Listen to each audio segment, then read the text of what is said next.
Ladies and gentlemen, the officiating crew for tonight's match is as follows. The referee is Elton Garcia. The assistant referees are Tyler Orostek and Justin Lopez. The fourth official is Wojciech Gluzak. It's now time to announce tonight's starting lineup for the visiting Bethlehem Steel FC. The goalkeeper, number 1, Matt Freed. Defender, number 47, Walter Cortez. Defender, number 42, Jamoy Topi. Defender, number 68, Mike Pellegrino. Defender, number 60, Nathan Carriel. Midfielder and captain, number 45, James Chambers. Midfielder, number 39, Shivani Willis. Midfielder, number 40, Issei Rayon. Midfielder, number 21, Anthony Fontana. At forward, number 20, Michi Galina. And at forward, number 41, Yomi Shimoale Shintu. Ladies and gentlemen, the head coach of the Bethlehem Steel FC is Mr. Brendan Burke.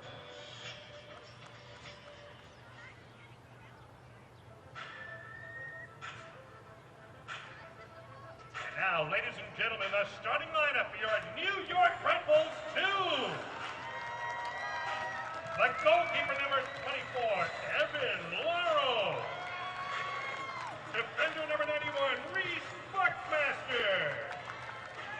Defender, number 55, Preston Kilwine. Defender, number 35, Jordan Scarlett. Defender, number 72, Edgardo Rito. Midfielder, number 80, Chris Lama. Midfielder, number 51, Kyle Zayat. Midfielder, number 50, Jared Stroud. At forward, number 11, the captain, Marcus Epps. Forward, number 25, Matthias Jorgensen. And at forward, number 39, Sebastian Ilney. Ladies and gentlemen, the head coach of the New York Red Bulls 2 is Mr. John Wolanek.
Friday night USL Championship action to get your weekend started on ESPN Plus from MSU Soccer Park in Montclair, New Jersey. David Goss and Mike Grella on the call with you as New York Red Bulls 2 host their regional rival Bethlehem Steel FC. The crowd out and ready for this one.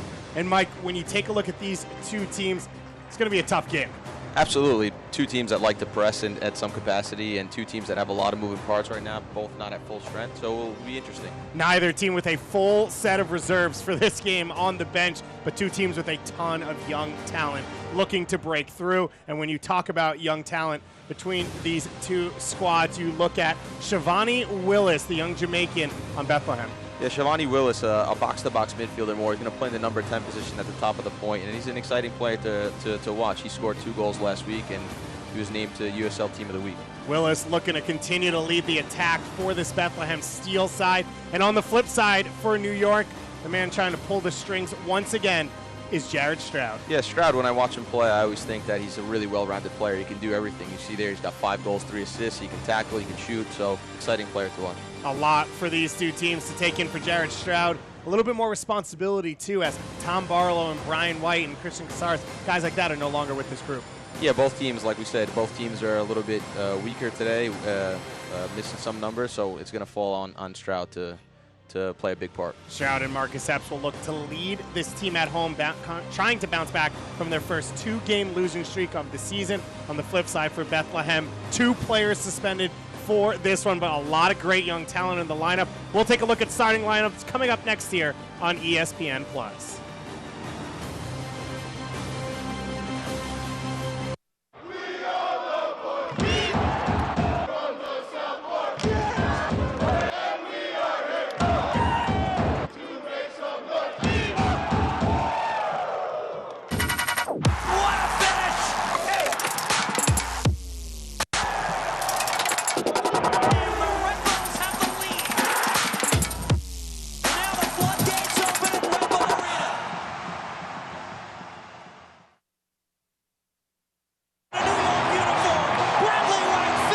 With MSG Go, the game goes where you go.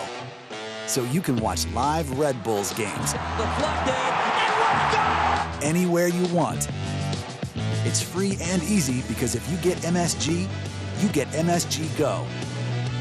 Watch your favorite team wherever you are with MSG Go, presented by Lexus. Download it for free where you get your apps.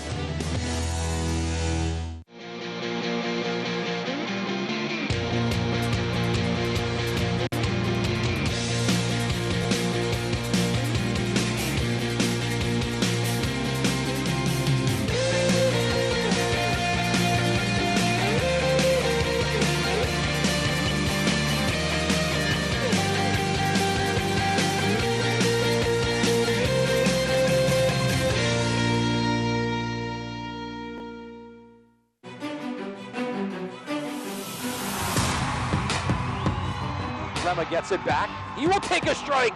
Played in. Laurel gets a hand to it. Denied by Laurel from point blank. He's standing on his head right now. Marcus Epps finds some space. Barlow putting it in, back of the net. No slowing down, number 74. New York puts the exclamation point on this one tonight.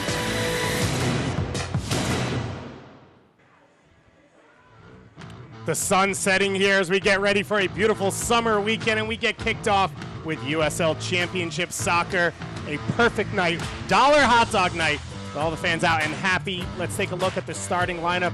Mike, as you mentioned in the open, a couple changes in this team, but that midfield that you see, it will be a diamond with 39 Willis at the attacking point, and of course the captain, the veteran James Chambers at the base, flanked by the 2 young attackers in Ryan and Fontana.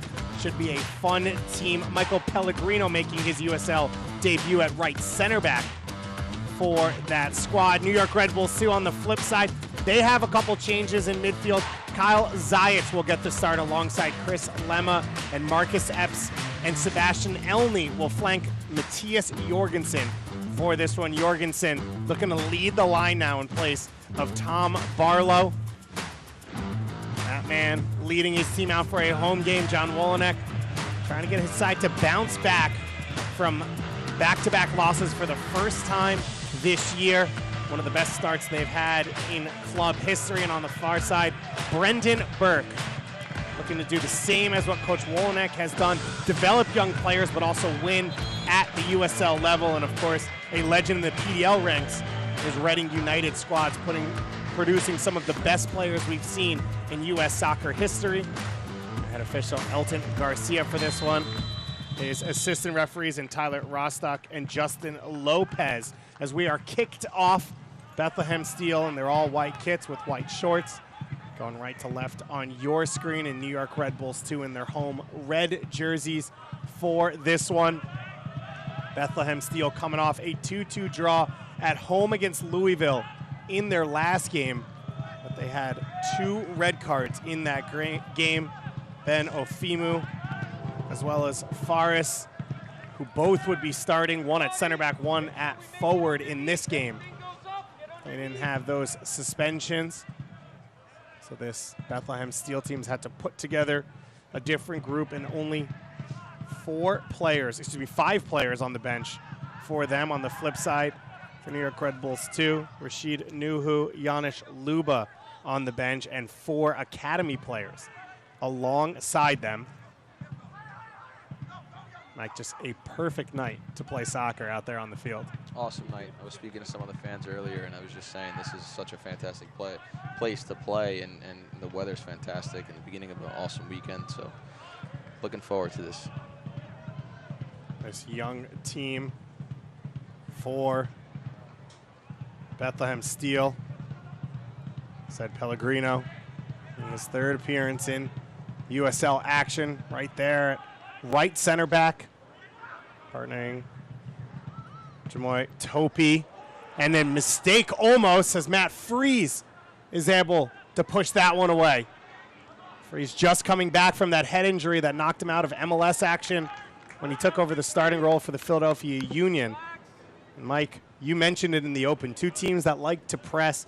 How does a game like that, someone has to have the ball at some point. That's right, and it'll be interesting to watch this. You'll see the first 2 minutes here. What I'm seeing is a really high intensity from both teams, even though I think Red Bull have had the better of the starts. They're at home. They're on their front foot. One thing that you have to, sort of applaud John for is that his teams always have the right intensity and the right mentalities going into these games. Chambers there with the captain's armband on. Out of Dublin, Ireland, James Chambers, 32 years old. Came over, was one of the first ever signings in Bethlehem Steel FC history. And he's basically worked as a player coach under Brendan Burke since day one. Michi Galina on the run there. And Scarlett has to put it out quickly.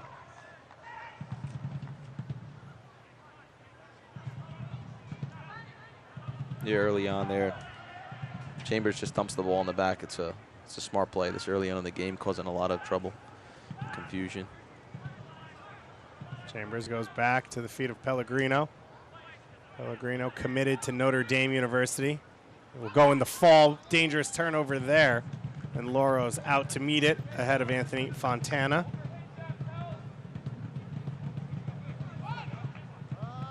Be interesting to see here if they play out, Red Bull 2 play out, or if they go long, considering that both teams press. And it looks like Evan Loro gonna wave his team forward. Galena puts on some light pressure, and this one goes long, flicked on by Elney. Jorgensen chasing. Pellegrino over to take it. It lands for Jorgensen again. And now Chambers cleans it up. And an injury as Pellegrino goes flying into the boards behind the play. Jorgensen going over to help him up. One of the things Coach Wolonek said to us before the game, Sebastian Elney, more of a true forward than you normally see in those wide positions for New York. And you saw there him winning that flick on. He could play a little bit higher alongside Jorgensen than we're used to seeing. Yeah, I think when Elney plays, it gives Jorgensen a better chance because he brings that physical presence, that a lot of speed. And I think Jorgensen is a more technical player that he's got a fair amount of speed as well from what I've seen. So good pairing. And Jorgensen in his first year in the United States, coming over from Denmark. Played at Odense, mainly in the youth ranks, and then, of course, the Danish U19 national team. Got a hat trick against Birmingham Legion. Otherwise has struggled at times to find his feet here at the USL level. So Pellegrino off behind the play. They do have Dante Huckabee, an academy player, on the bench. Huckabee, a U17 player that has spent time with this USL group. He would be the first substitution, but as we said, only 5 subs on the bench. And walking wounded side for Brendan Burke. He was not looking to make an early substitution in this one. And I have to add about Jorgensen is that sometimes you can struggle there's many reasons why you can struggle a little bit. And sometimes it's quite the opposite. It's that your level is too high and the level that you're playing at is a little bit low. And sometimes you have to sort of figure out the way it works. So it could be that he's such a good player and such a smart player that he just needs to figure things out, and he'll be fantastic. Only time will tell. Marcus Epps, a part of this Bethlehem Steel squad. One of the first 2 years of his pro career now. Chance to face off against them. That one falls for Lemma. Buckmaster looking for some space down the left wing. Now Zayat will cycle it for Rito. Space down the right side. It's saved in the middle of the box and cleared by Chambers.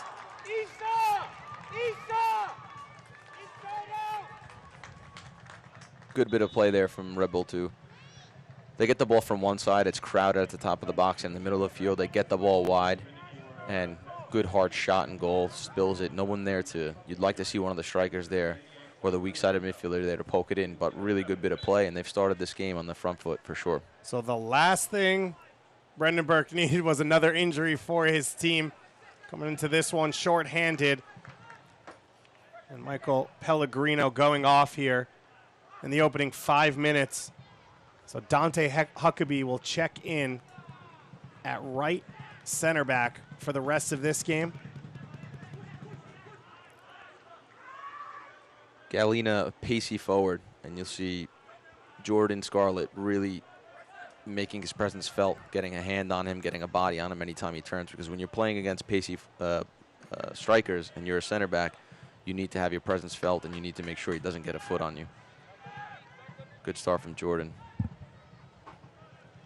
Jordan Scarlett named to the Jamaican Gold Cup preliminary roster. Doesn't seem like he will be a part of the final 23-man roster. The Gold Cup coming up. A lot of USL Championship players looking to be a part of that team, including Jamoy Topi, starting left center back for Bethlehem today. And Topi, just a man among boys right now, 6'6" is what he's listed at. 6'6", yeah, he's a big fella. Looks like Pascal Siakam running down the field at times. Well, that should be a great matchup between him and Jorgensen. As you see Pellegrino, unfortunate for him, limping off with that injury. Benafumi would have been the starting center back for this game, shown a red card against Louisville in the last game, so he's on suspension. Mark McKenzie, who's spent time with this team throughout the year, currently with the USU 20s. As they've moved on to the knockout round, they will face off against France in the round of 16 next Tuesday. McKenzie getting the start at right back against Qatar yesterday. So 2 starting options out. Pellegrino now hurt. The job now falls to the young man Huckabee.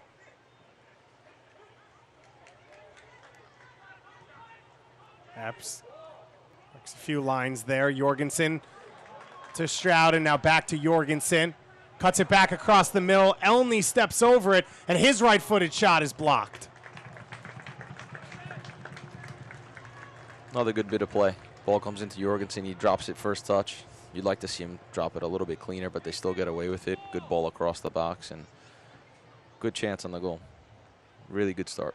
Sebastian Elney, undrafted player out of the University of Maryland. Won a national title last year, getting just his second start in USL here today. It'll be Lemma to serve this one in. Hit low at the near post, bounces in the box. Chambers trying to clean it up. Could the break be on now? Galena. The field, the battle there, and Buckmaster wins the tackle in front of Yomi Shintu.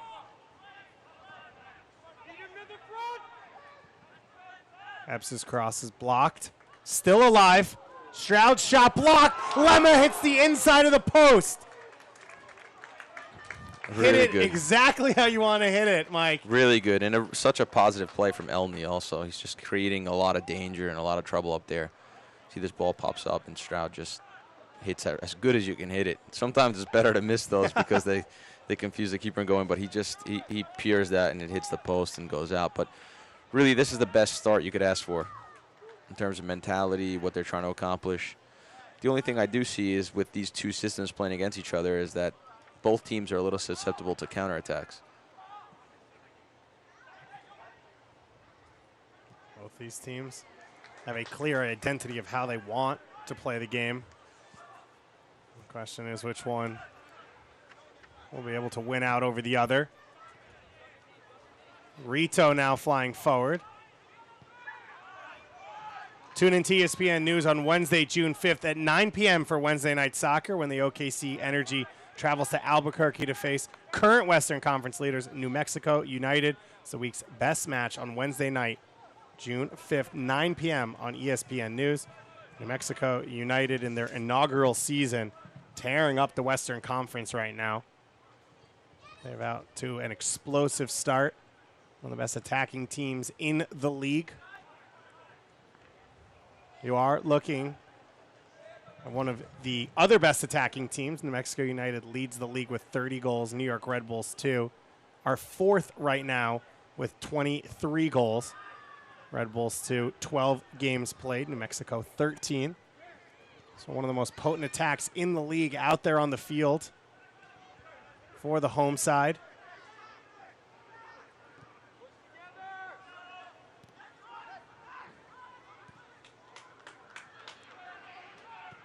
Space down the right side. There's a slip there from Topi. And Scarlett heads it over. Preston Kilwine getting his third straight start here. Rito's able to save that one, beats the first defender. Topi comes over, and you could tell he was not going to lose that tackle. Yeah, he was not going to lose that tackle, and really good play from Rito. Really good play from the entire Red Bull 2 team. A little bit of patience. They've got Bethlehem Steel pinned down for the better half of this first half, and it's been difficult for Bethlehem today. Bethlehem Steel FC, of course, one of the most famous names in U.S. soccer history for their success in the U.S. Open Cup back in the early 1900s. Currently the all-time leaders in winning the U.S. Open Cup, which continues to roll on. If you're in the area, New York Red Bulls will host the New England Revolution in the 4th round of the Open Cup, and they will do it here at MSU Soccer Park, the first time ever the New York Red Bulls MLS team will play in this facility as the New York Red Bulls club continues to build it out. They finish now their locker rooms as well as a few more pieces of the stands. Capacity here, 5,000, expects to be a sellout for that one, so it should be fun. You played in the Open Cup. That's right. A few times I've played in the Open Cup. How hard is it to shift from League to tournaments like that, or what's it like as a player? Because you've also played in the FA Cup, I assume. For me, it was not too difficult because our responsibilities and our roles were very simple, and our commitment to the team was always there. So for me, it was just another game where I needed to do my job and play well and be there for my teammates. Do you have any good cup memories from England? Cup memories from England. I was part of the team, Leeds United, that played against Manchester United in Old Trafford, and we actually won that game in front of 80,000 plus. So that was a pretty cool memory. And then played against Liverpool in the FA Cup and got to play against Tottenham twice. So nice. Some cool experiences for sure. That is the oldest tournament in the world, the FA Cup. Is it Continuous really? running, Okay. Yep. U.S. Open Cup is second. 106 years U.S. Open Cup. Wow. Impressive. Yeah. U.S. soccer history. It exists. Chris Lemma will take this free kick. Everyone back to defend right now for Bethlehem.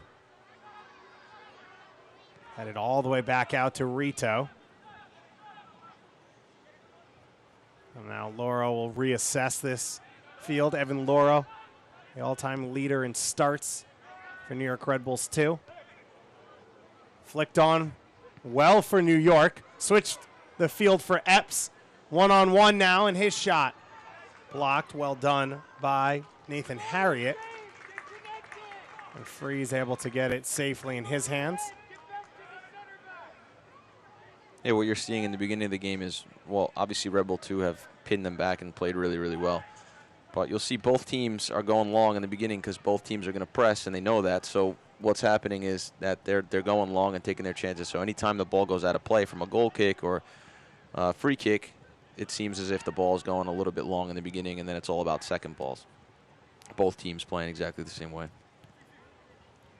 Stroud there with the long touch. Now Willis winning possession. Chambers sprays it wide. Galina's in an offside position.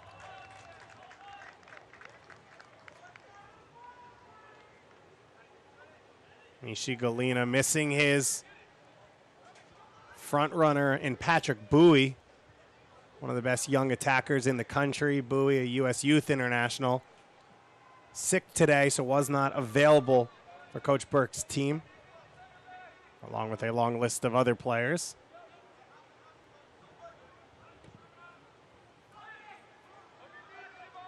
Elney with the flick on Jorgensen, running onto it. Gets by the first, Freeze out. Jorgensen finally gets the shot away, saved by Harriet. Freeze punches it clear. And now Rayon able to at least get it wide. It was textbook long ball and flick on there as a second ball comes in and Jorgensen couldn't find the finish. Good bit of play there. Becomes really difficult once you go by the keeper. Wasted a little bit too much time. And then they've got a bunch of numbers in the goal. It was always going to be difficult after that, but good flick. Bethlehem Steel there gets caught a little naked at the back. You shouldn't really be beat from just a simple flick like that. And you can see a little of the inexperience along that back line. Dante Huckabee coming on our right center back to make his pro debut. Stroud looking to get a cross away. Yeah, to me, Bethlehem doesn't look so organized. You know, you get the ball down one side, and then it's into the midfield, and then out to the other side. They look like they're all over the place once that happens. And if you whip a ball across with a little bit of quality, Freeze. here's the chance again. He got just enough on the first touch to push Jorgensen away. Jorgensen had to backtrack on his shot. Wasn't able to get a whole lot of power on it. Made it somewhat simple save for Harriet. Or goal line clearance, depending on who you're talking to. I think that counts as a save, by the way. If a player saves off the line, it's still a save. Like, you should get a save on your stat sheet. I agree with that. It doesn't count as a save? Is that No, what it counts as like a defensive action. Okay. Yeah, for me that's a save. And that's Like a that pretty save of the week. and it's a pretty big save. Right? It is, because it keeps them at 0-0. Boom. Mike Corella and David Goss just changing the way the game is thought about. That's what we do. Edgardo Rito, young Venezuelan, his first year in the United States. He has been electric at times down the right wing for New York Red Bulls 2 this season. Little conversation now between Cortez and Elney. Walter Cortez, Costa Rican on loan from Saprissa. Playing at left back for this Bethlehem team. Stroud over to Lemma. And Lemma goes just wide that time.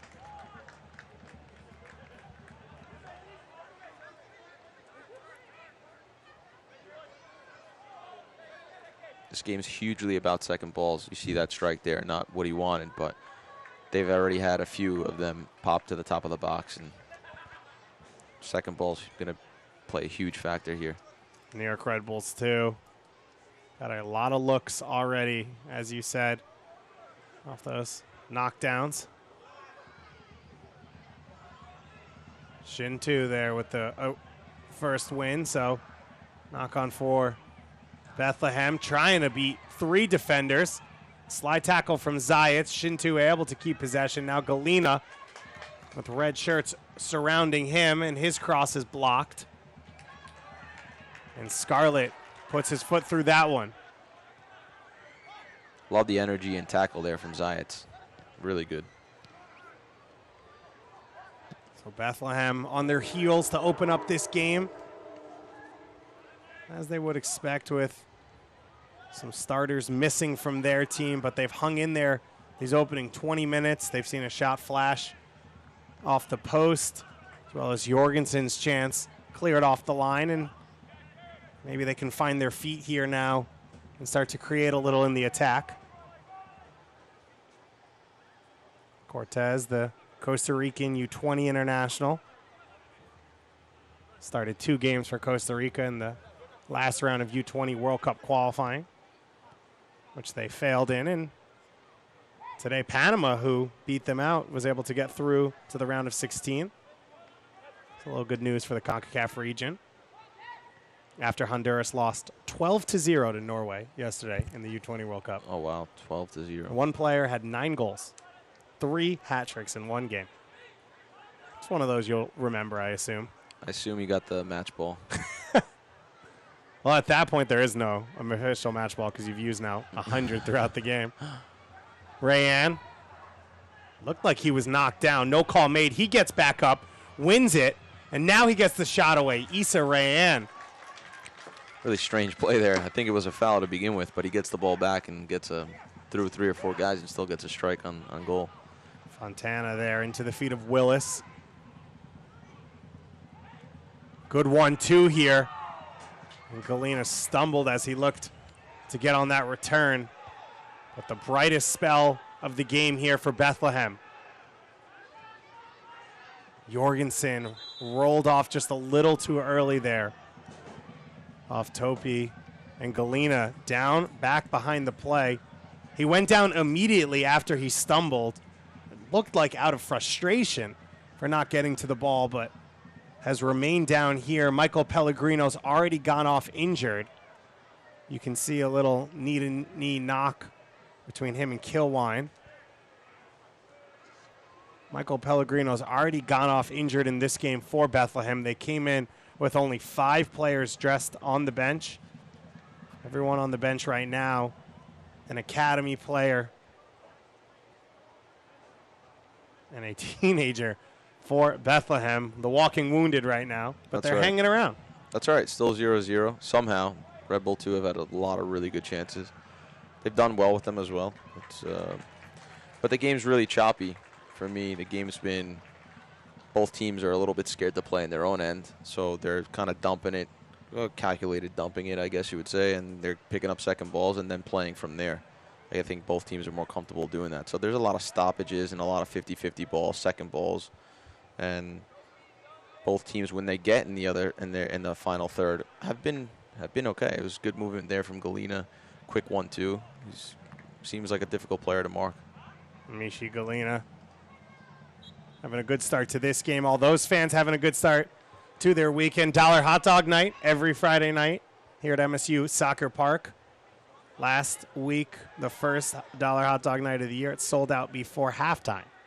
They ran out of hot dogs, which sounds bad for everyone involved, as it was Zayats there.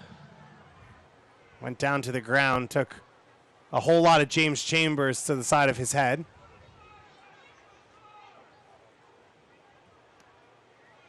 Red Bull 2 actually fortunate there. Cheap giveaway at the back while Bethlehem Steel was pressing. And a yellow card shown to Chambers. He's not too happy about it. Kyle Zayats making his 5th career start. Played for New York Red Bulls 2 before going to Georgetown University for 4 years as an academy loanee in 2015.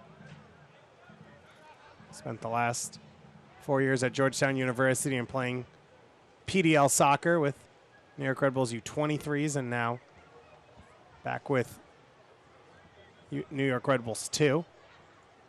You see Brendan Burke not happy with that call either. Coach Wolenek, ponderous a little there. What do you think he'll feel about these opening 20 or so minutes? It's not much he can say or do, I don't think. I think his team's mentality, intensity has been fantastic. They've had so many good chances. They look like they're playing with a really good energy. I don't think there's much for him to say. Fans, don't forget you can follow New York Red Bulls 2 and the Bethlehem Steel the rest of the USL Championship all season long on ESPN Plus, home to USL, MLS, UFC, and more. Join the over 2 million sports fans who have already discovered ESPN Plus and watch the championship every weekend. Epps here in the box. Gets it to the feet of Stroud. Up to the top of the box. Zayas shot, and it sneaks in the corner. Kyle Zayats with his first career professional soccer goal, and he gives New York Red Bulls 2 the lead. He's had a fantastic night so far. He's been all over the midfield tackling, and his intentions are great, and this is an awesome finish. Really good build-up. See the ball goes out wide there to Epps. Epps sort of 1v2 there, gets the ball back in the midfield. The defending's just a little too soft, but really good layback, the weight of the pass, the weight of the shot. Really good finish. Good bit of play.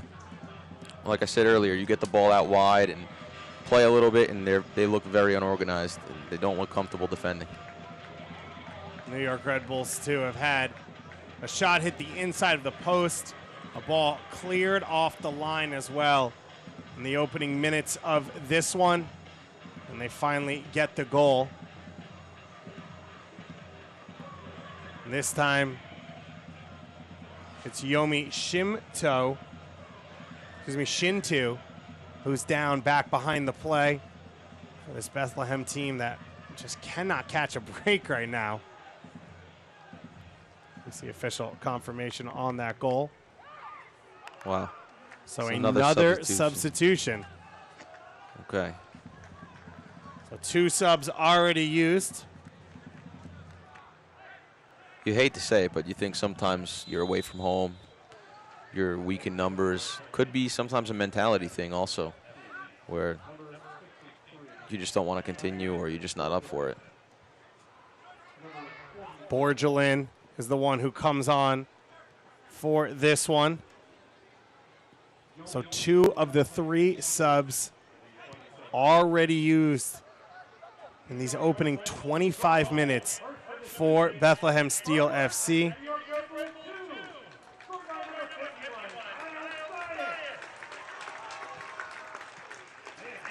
Schneider Borgelin, just 17 years old, out of North Lauderdale, Florida. 2 teenagers brought off the bench for injuries here in the opening minutes. Epps now cuts in on his right foot. That shot deflected. Marcus Epps playing with a little purpose here. He spent 2017 and 18 with Bethlehem. Last year had 2 goals in his 12 starts. Maybe trying to show Philly that they made a mistake making him available. That's right. Good idea there. Good way to cut inside. He almost takes 2 defenders out and gets a chance. He kind of hesitates before he shoots it, but good intentions for sure. Lemma now cuts it back for Stroud. Space for Stroud to cut in. His right-footed shot is saved by Freeze.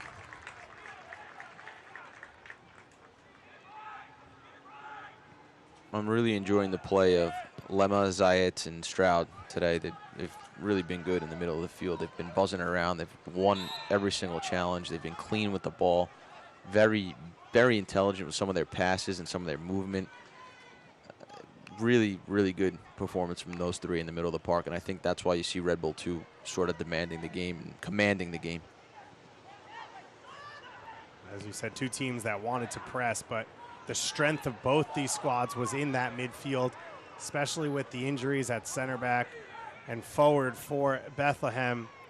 Chambers, Willis, Rayan, and Fontana, the core of this Bethlehem team. Chambers, the most experienced player on the field for either side. But New York so far has controlled that midfield battle.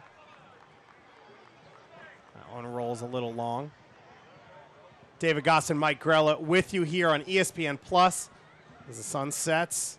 A beautiful Friday night to get your USL Championship weekend started for a lot of teams playing Open Cup games on Wednesday night and now having to turn around and get ready for league play here just a few days later, including a rematch of Indy 11 Pittsburgh Riverhounds.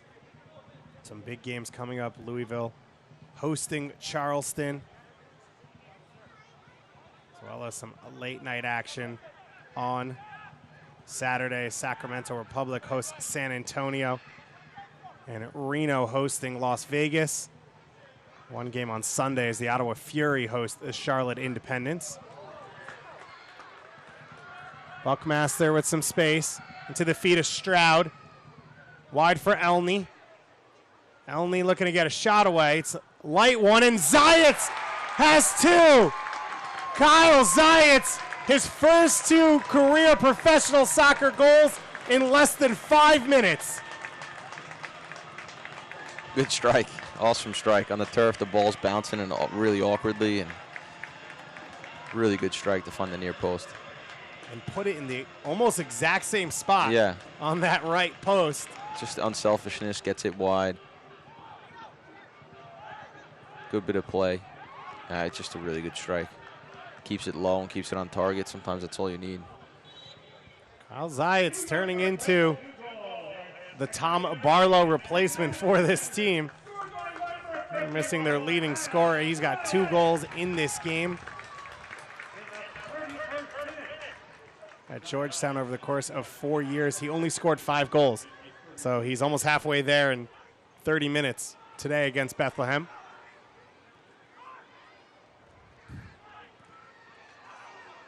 Kilwine can't get it far enough away. You know, that play even leading to that was really fantastic. They have a triangle play here. It's boom, boom, boom, first touch. Epps with his head first touch, then it's laid off, and then it's pinged to the corner first touch. So, I mean, their minds are really working quickly. They're, you know, the pace of the game is quick, and it's good to see. They're really on playing at a high level tonight. New York Red Bulls still controlling this matchup for the most part in their history. Adam Najim scored a goal here to win it for Bethlehem last year. Quickly taken to Rayanne. You can get updates and alerts all year long by following your club on ESPN.com. Search for New York Red Bulls Sioux and Bethlehem Steel, and then click the follow button to keep up with the latest news and scores. Plus, get reminders on New York Red Bulls Sioux next match. Go to ESPN.com now and click follow for your club. That last play there, Buckmaster makes a good recovery and a good play for his team. But those are the ones that your coach would hate to see, is when you sort of shut off for a second there, and a simple pass like that could lead to a goal. And 2-1, they can be back in the game for no reason. So you need to stay alert all the time when you're on the field, constantly alert, constantly taking pictures of what's around you. And one of the big experiences for these two sides in the USL Championships, getting young players experience at the pro level, where you probably can't turn off as much as you do in college, which you can turn off a little bit less than you do as a youth player at club soccer as you step up level to level. Yeah, a lot of what we spoke about later on in my career was mental toughness. It's a huge part of the game. Mental toughness of when it's hot out, when you're tired, in big games, even in games that don't mean anything, being mentally tough to hold yourself accountable and hold yourself to a high standard and a high level. Mental toughness is a big part of the game in any sport, any professional sport, but especially in soccer. A lot of young players learning how to become professionals through these two sides. Matt Freese started 2 MLS games for the Philadelphia Union this year, just 20 years old. Bethlehem Steel goal. Spent a year at Harvard University out of the Union Academy. And a goalkeeper that the Philadelphia Union are very excited about. They have some good experience bringing goalkeepers through. Zach Steffen, who's headed off to Manchester City in a week, came through the Union Academy as Galena loses his feet and the ball, and Laurel plays quickly, but called back in the end by Elton Garcia. Yeah, I'm not sure why he blows the whistle. You'd like to see the refs let them play and let the game go faster, fast as possible. He said the ball was moving when Laurel hit it. Could also be that he didn't want to run back. Yeah, I'm not saying that's why. I would never say that, but could be a possibility. But it is one of those things. We're seeing the new rule change this year, which is now you can play to your own team on goal kicks inside the box. We're seeing at the U20 World Cup the first time it's ever been used. And that's all of the points is just to get the ball playing quicker, more soccer, less standing around watching goal kicks and throw-ins. I like that. And trying to increase the game. Yeah, I like that. As a player, as a fan, you'd like to see the game as fluid as possible. This game is a little bit choppier, is a little more choppy because of the way both teams are playing. But you'd like to see the ref not blow the whistle if he doesn't have to. In some of the research at the World Cup, there were games where there was less than 45 minutes of actual soccer being played out on the field with injuries and stoppages and trying to take as much time as possible in some games for some teams. Mm-hmm. You don't want to lose all the gamesmanship, though. That's my one thing. That's right. There's a lot of gamesmanship going on, and you don't want to lose all of it. Some of it it's the culture of the game, you know? I mean, that's right. It's how clever can you be to 2006 win. World Cup. Let's talk about games. The Italian national team getting a nice victory in that one. Yeah. I mean, talk about a team that just finds a way to win and finds a way to win with what they have. I think the key component to any team, if you want to be successful, is defensively. You have to be compact and you have to be tough to beat. You know, I think that's the biggest component to winning. Which is defensively sound. Interesting as an attacking player. Yeah. But that's still how you would build your team. Absolutely. We'd play five-a-side. When I was playing at Red Bull, we'd play five-a-side in these mini tournaments. We'd call it tournament day, and I'd organize my team to be so defensive as possible and not leave many spaces, because you'll always find and get chances to score. But defensively, when you are easy to beat, it just takes the winds out of your sails, even in the attack. So knowing that you only need 1 or 2 goals to win a game is always a positive feeling, versus when you're scoring like 3 or 4 and it's still not enough to win a game. It really does make it difficult, especially throughout the course of an entire season. And you've got 2 clubs here from the top down that show that, especially with Aaron Long and Tim Parker, 2 of the highest paid center backs in Major League Soccer, and anchoring that team. You've got Jordan Scarlett in this group, the most experienced player. And then on the flip side, Austin Trusty, Jack Elliott, Mark McKenzie, some of the best young center backs that have anchored the Philadelphia Union to second place in the Eastern Conference in MLS. And then Bethlehem has brought those players through. And as Brendan Burke said, Mark McKenzie, as a young player at center back, won us 4 or 5 games because of his ability as a defender to put out fires. Yeah. Sure, huge part of the game. Very important part of the game.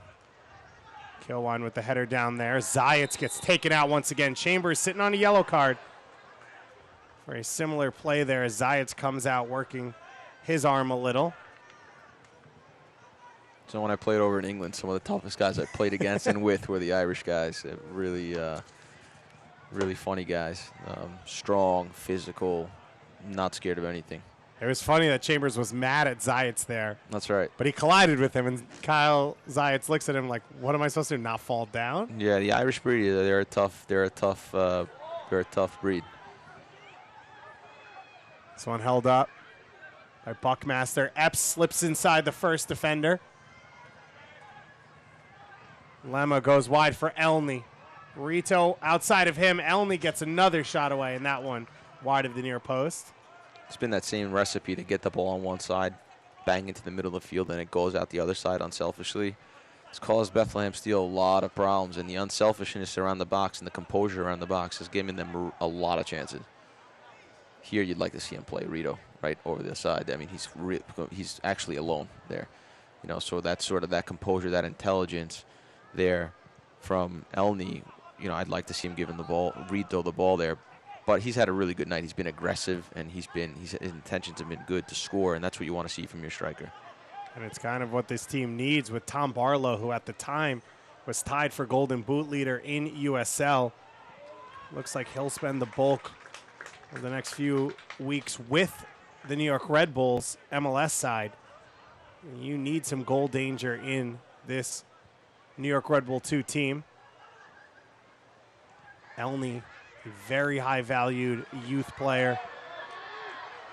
Jorgensen now has a step on Huckabee. Huckabee able to recover. Slides it all the way through for Elney again. Elney trying to cut back onto his left foot, and that one once again just wide. Smile there at the end from Elney. He knows how close he's been throughout this first half.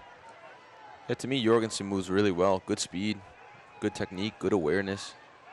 It's a good pass here, and then Elney really fantastic to be composed in the box. He's just missing that last finish, but he's done well tonight. Ashton Elney. I'd say the front 3 have been very good tonight. Everyone, the front 3 have been fantastic. The middle 3, even the back line, their rest defense, they've pushed up, and they're not making it easy for the strikers to get out. And we've really put out any fire or counterattack that's been available. So everyone's played fantastic on Red Bull 2. Bethlehem Steel sort of pinned back. Can't find much. Can't get a rhythm. And not to get too technical, but for everyone out there, explain what rest defense is, because this is something I learned more recently. Yeah, so rest defense is the idea that you're never just doing nothing in the back. Like the back line is never just staying at the halfway line. They'll go as high as they need to go to pick up the closest white shirt. So none of those strikers in the front there, you see the front two there, or even the second two, none of them can just turn and come at you. So everyone has to be accounted for, and you need to be pushed up at all times. And you want to be on their back, or it's 5 yards, it's 10 yards, it's different for every team. What's the idea of how high you want to go? You can play it by ear. I think you want to be as tight as possible. If the ball goes into that guy, from my past experiences, you need to make sure he's not turning. So whether that means 5 yards to you or 2 yards or whatever that may be, that's a really critical part of the Red Bull 2 system. It's been interesting for me watching pro teams train, and the idea of what the mentality is behind the ball as you attack and as you go forward, especially for center mids and who's marking those strikers, because some teams have the center backs push into the attack and one of the center mids drops in and marks one of those center back or one of those forwards at times. That's right. There's never any moment that you're on the field where you're not doing anything. You're not doing some mathematical equation of where you need to be or where someone else needs to be, anticipating the next play. That you're never just on the field sort of trying to figure things out. Everything is really fast and quick. Good little lesson for all of us from the great Mike Grella. And rest defense is a really critical part. The only downside, in my opinion, of rest defense is that when you play so high, sometimes you're forced to be 10, 15 yards in the other half, and that's your last man. And so at times, if somebody gets beat or somebody slips away or there's a third man running, then you're really high up the field, and counterattacks, really dangerous counterattacks can happen. And I think you've seen that a lot over the years. In your time, it was Matt Miazga who would make those recovery runs over the top. That's right. And he's super fast for a big guy. And that was a big key to what he brought to the team. Yeah, awesome player. Big guy, really funny guy in the locker room. He lives in England now. That's right. He lives in England, and I hear he's doing well, so I'm very happy for him.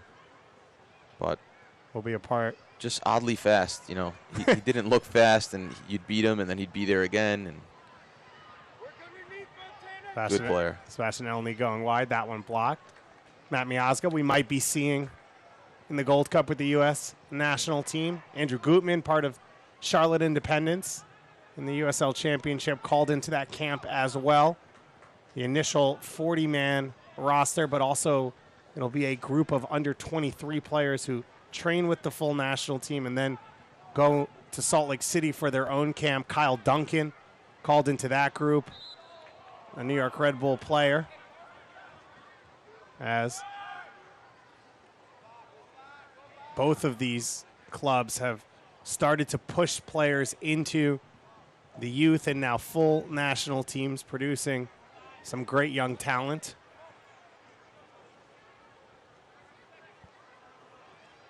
As I mentioned, Mark McKenzie getting the start in the U20 World Cup. Made his pro debut with Bethlehem Steel FC as an academy player on loan before going to Wake Forest. And, of course, Tyler Adams, the first ever signing in New York Red Bulls 2 history. He's pretty good at soccer. He's pretty fast. Yeah, really exciting player. I remember when I first met him, he came into the locker room and said that he was turning down all these awesome offers that he had to go to college to play soccer. And I was just thinking, this kid is crazy. That won't work out. And just watched him train, and he was a breath of fresh air. I mean, the energy, the tackling, the awareness, the intelligence on the ball, and you could tell that he definitely set himself apart from other players, and he was an exciting young talent, still is.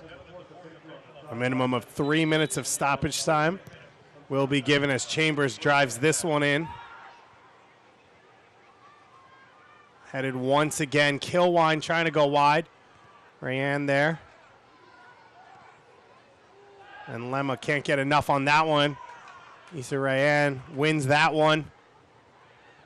Now Harriet going to lead the attack. 2-goal lead right now. 2 goals in a span of 5 minutes by Kyle Zayats. The 31st minute and the 36th. Excuse me, that was incorrect. 26th and 31st.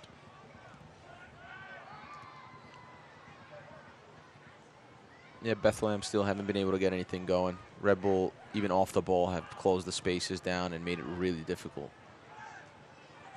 Bethlehem able to press into a mistake here, though. Chambers looking for Rayanne.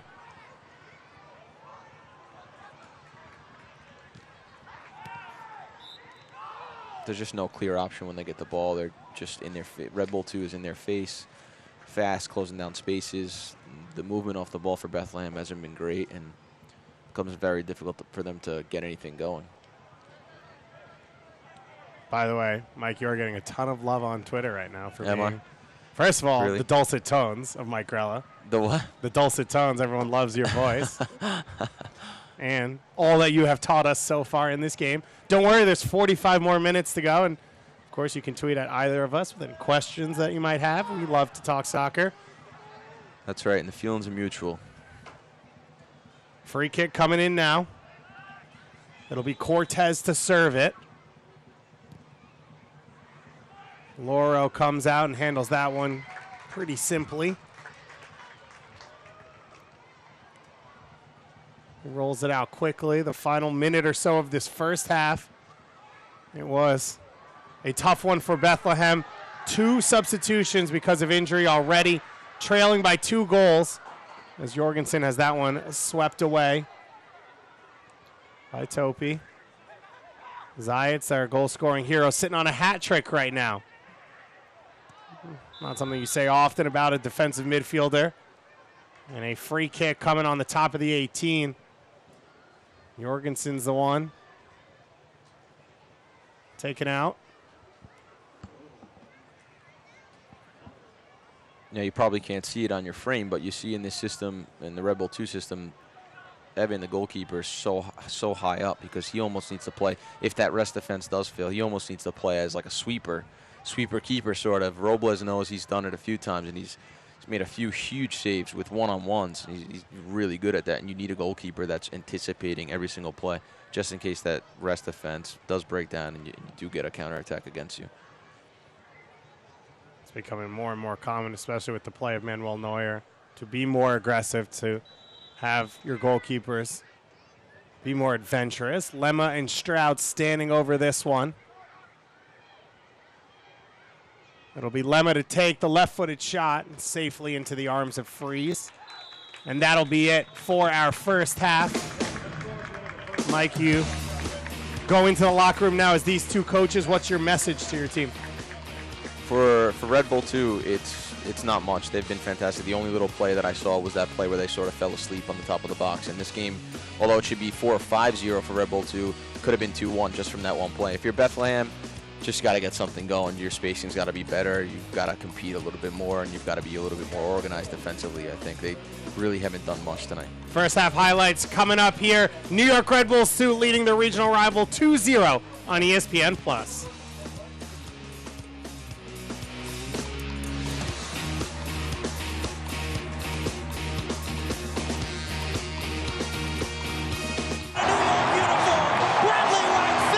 With MSG Go, the game goes where you go.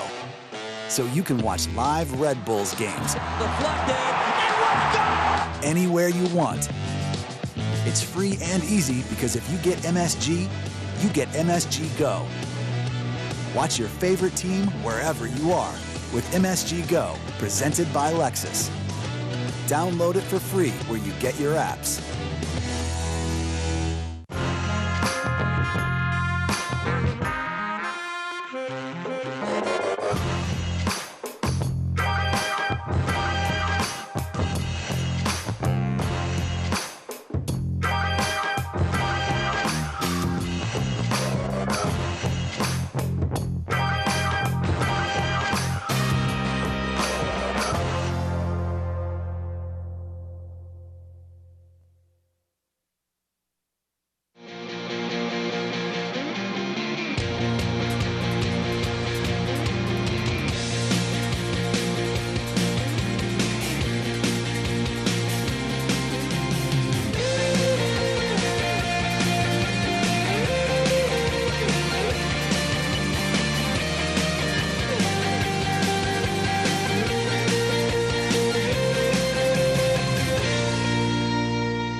Fans enjoying their dollar hot dogs on Friday night at MSU Soccer Park.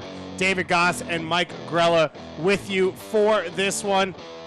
These two teams coming in with a lot of moving pieces, but the two stars remaining from last week that were goal scorers for these two sides, and for Shivani Willis on Bethlehem, it's been a quiet night. Hasn't gotten a lot of touches. I haven't seen much of him at all, and there's not much to say. He's been just closed down so quickly and hasn't been able to get anything going.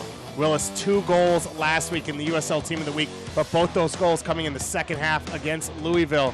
So you know he's got a lot more in the tank. And on the flip side, Jared Stroud doesn't have the goals, but has 1 assist and has helped pull the strings.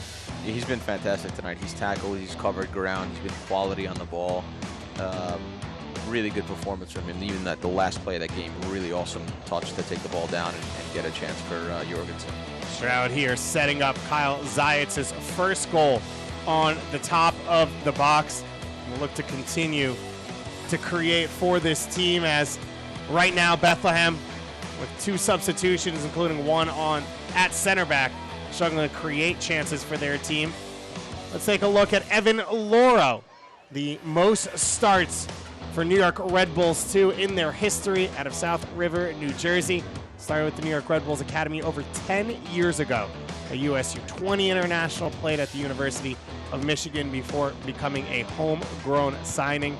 Evan Loro, one of the mainstays for New York Red Bulls 2. It's tough as a goalkeeper. There's only one that gets to play. You've got Luis Robles, Ryan Mira, who's been waiting for time as well, and Loro behind them, but fortunately has the chance to play with New York Red Bulls 2 week in and week out and continue to get better and better as a young goalkeeper. We'll be back in just a few moments with a look around the league and your second half action here on ESPN+.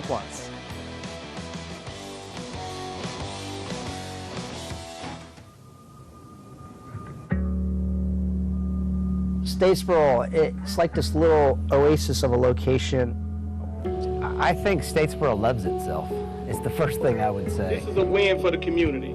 Not only are we getting a professional level soccer team, a sport that's loved around the world, but we are now creating an economic development area that's going to have a huge impact on our community and throughout this region. Yeah, let's do it. Congratulations, everybody.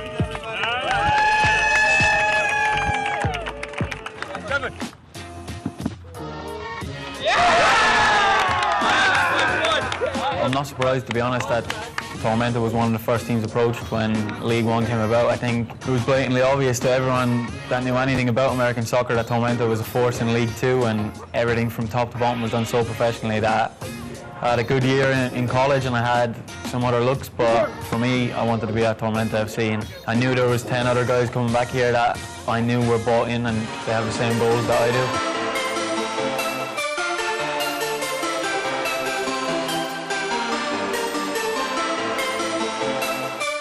This is the first step of a very, very, very long journey. This is a league match. We set some pretty lofty expectations for results this year, did we not? Yeah. Okay? Getting here, okay, is a good place to be.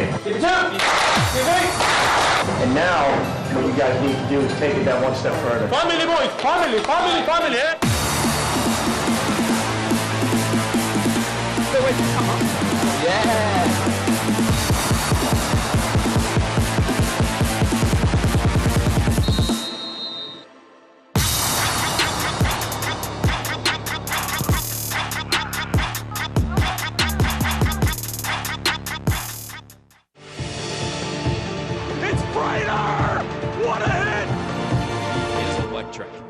Into the box, a strike, and a goal.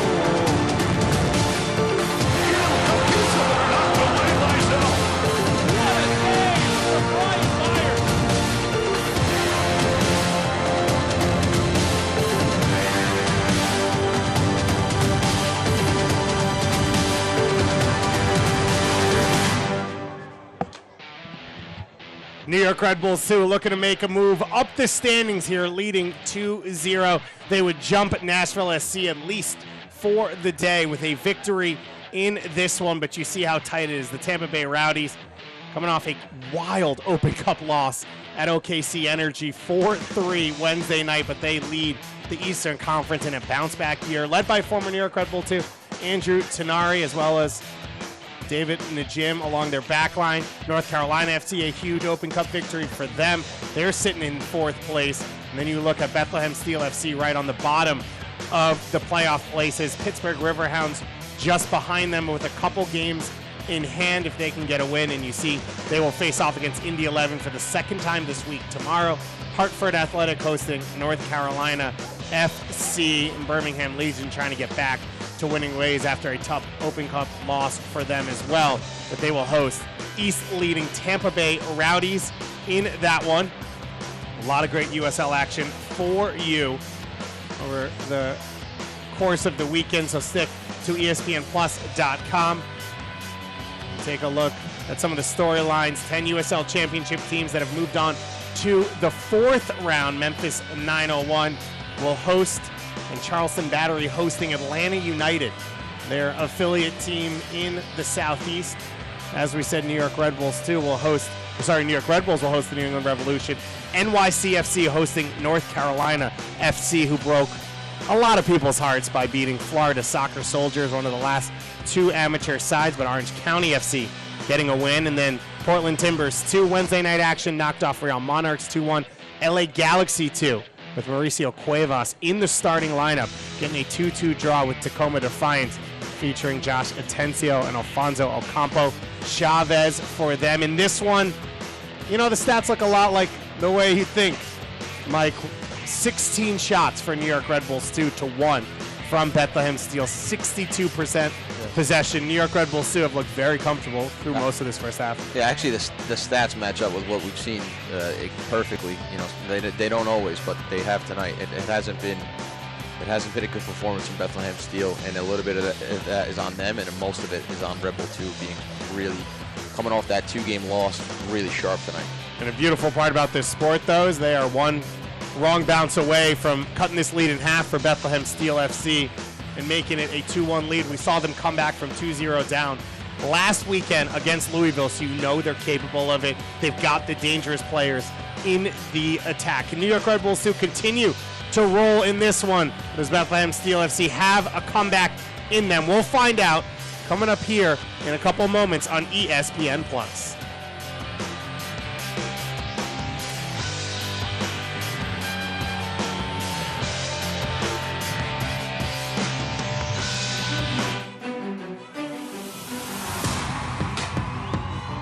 Lema gets it back. He will take a strike. Played in. Laurel gets a hand to it. Denied by Laurel from point blank. He's standing on his head right now. Marcus Epps finds some space. Barlow putting it in, back of the net. No slowing down, number 74. New York puts the exclamation point on this one tonight.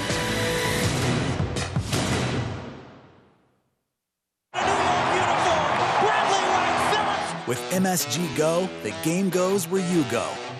So you can watch live Red Bulls games anywhere you want. It's free and easy because if you get MSG, you get MSG Go. Watch your favorite team wherever you are with MSG Go, presented by Lexus. Download it for free where you get your apps.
Two teams coming back out on the field and ready to go. Some of the best young talent in the United States on display here, and some on the bench for New York Red Bulls 2, ready to come on to make their pro debuts. Mike, you look at this first half for these two sides. And it was New York Red Bulls, too, just trying to bang down the door early on. Chris Lema couldn't buy a goal, hit the inside of the post, then Kyle Zayats got it done here. Yeah, really calculated finish there. Very composed. I really like that finish. Inside of the foot for the Georgetown graduate.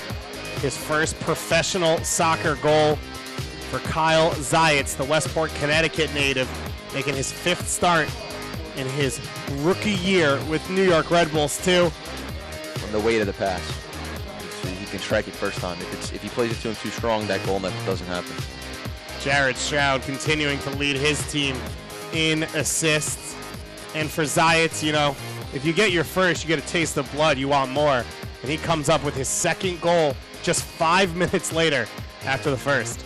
Yeah, this play is so good. It's so good from start to finish. And again, very good on them. Composure, technical in the right spots, right intentions. But also it's on Bethlehem. It's just sort of standing there. Really, really poor defending.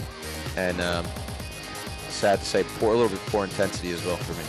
Stroud and Marcus Epps now tied 3 assists on the season to lead the way for their teams. New York Red Bulls, too, looking to close this one out with a victory against Bethlehem. They will head to Atlanta United at 2 for their next game on June 7th, and then they'll be home here on Father's Day, 5 p.m. Eastern Time against Louisville City before they go on a 3-game road trip at Pittsburgh, Nashville, and Charleston. So not an easy run coming up for New York Red Bulls, too. On the flip side, Bethlehem Steel will face Nashville in their next game and then host St. Louis and Tampa Bay. So a tough stretch here for Bethlehem. Coming in, just 5 subs on the bench, forced to make 2 substitutions due to injury already in this game. And we'll see how Bethlehem reacts after a halftime talk from Brendan Burke. I'm sure it was not easy at halftime, and that speech being involved in that. I'm sure they got a fair share, and it seems as if they've come out with a little more intensity, but we'll see. And it's a tough balance for Brendan Burke because you've got young guys who you don't want to crush. You don't want to, have them lose their belief or their confidence, but at the same time, the results right now not there for these young players. Yeah, that's what being a coach is all about, knowing when and who and how to convey your message. And surprisingly enough, Coach Burke making his final substitution of the game at halftime. Matt Freese, the starting goalkeeper, coming off Thomas Romero. Coming on in place of him, the 18-year-old out of Cherry Hill, New Jersey. So Epps comes forward. Romero has already started 3 games this year, his 2nd year with Bethlehem Steel, the El Salvadorian Youth International. Another injury. They have no more subs. Only 2 more guys on the bench and no more substitutions to make. Now, Matt Freese is coming back from a few injuries and some head injuries, so it may have been predetermined. I don't know that that's a sub you get taken off for. That seems more like a temporary discomfort, but a very large one. But it may have been predetermined that Freese would come off, which you can't expect your starting center back goes off in the first 5 minutes. Yeah. And you're starting forward, but it does box you in a little with what you can do. It certainly does box you in, and it puts you in a really awkward situation if someone does get hurt like you see here. I think he'll be okay, but if someone does go down, this could get really out of hand. See Brendan Burke there.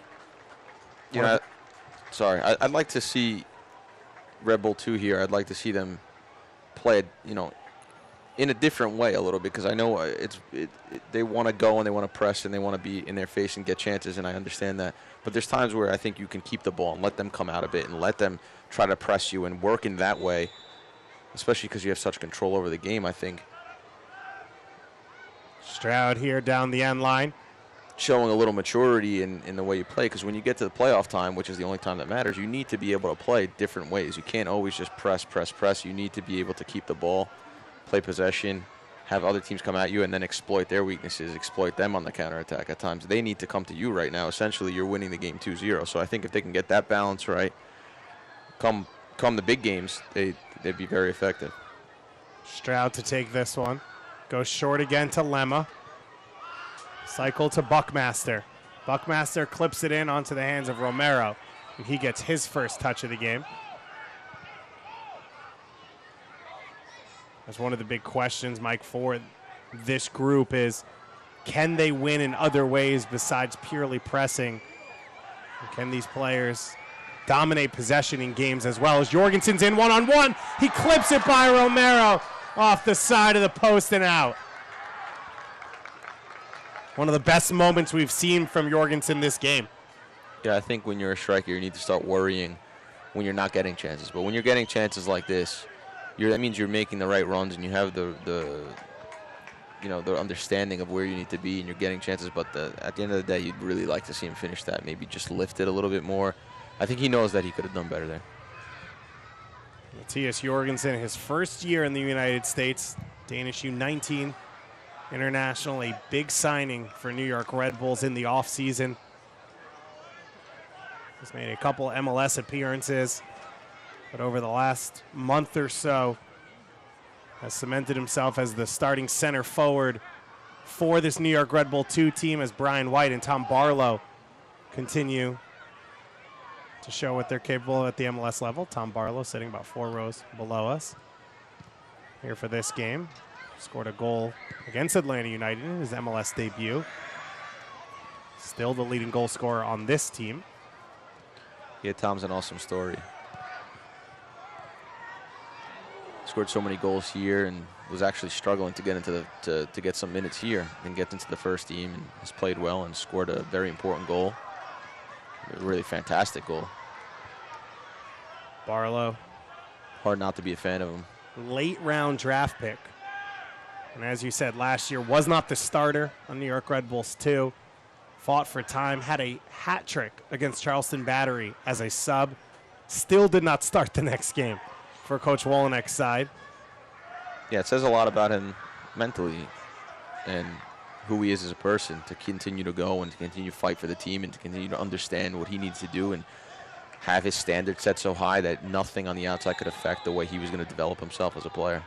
And this could be a very unnecessary yellow card for Edgardo Rito, who leading right now 2-0. Starting to get to a little bit of an argument with some of the Bethlehem Steel players. Golina putting the pressure on there from Kilwine. Flipped out for Epps. Held in there by Harriel. Kilwine can't get that one over the end line. Rayan able to draw the foul there. Beautifully done from the Duke Blue Devil. Yeah, that's right. He's a very intelligent player. I've watched him so far in the first half, and I do like the way he plays. He draws a foul in a really dangerous position there, but he's an intelligent player. Someone you have to keep an eye out for. Once they get, hopefully he can get something going, or that Bethlehem can get something going, and I think you'd see a little bit more of what he can do in the final third. But so far they haven't been able to muster up enough of an attack. Walter Cortez to serve this one in with his cultured left foot. The Costa Rican left back. He's taken all the set pieces so far. Puts that one in low. Buckmaster clears the first ball. Epps wins the header. There's no one back defensively for Bethlehem as Chambers puts that drive in. Yeah, really wishful thinking from Chambers there.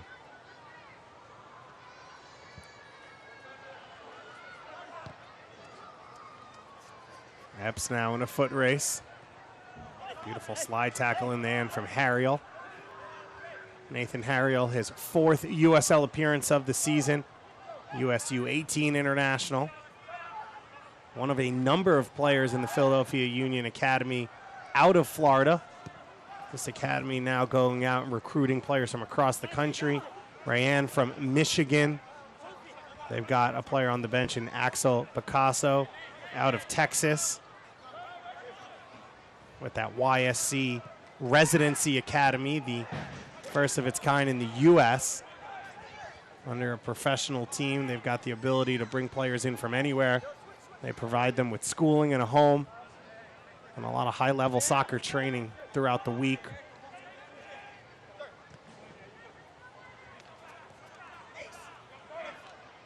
Turnover from Rayan. Elney going wide. Jorgensen's in an onside position. Gets to that first ball. Fontana chasing there. Fontana showing a little bit of bite. Certainly not happy with what's going on, the way the game's gone so far. Elney now with some space. That one intercepted by Chambers. Anthony Fontana, one of the bright young players in this Bethlehem Steel FC team. Scored a goal in his MLS debut last year. Made 5 appearances. He's been a mainstay for Bethlehem Steel and one of the players that this front office and coaching staff thinks very highly of.